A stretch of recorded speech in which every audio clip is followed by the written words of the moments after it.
ఏ పవన్ ఏ పవన్ ఏయ్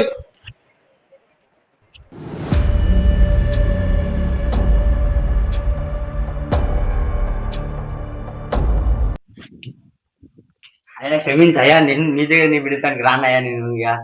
మరి అది కాదురా. అరే మీ అమ్మ మీ నాయన లేరురా? లేరయ్యా, పనికిరు. ఎందుకయ్యా? మీ అమ్మ మీ నాయన తోలుకొని రా, రేపు నా బిడ్డ నుంచి పెళ్లి చేస్తా నీకు. అయ్యా సరే అయ్యా, సరే అయ్యా, సరే అని అంటాననుకున్నావురా.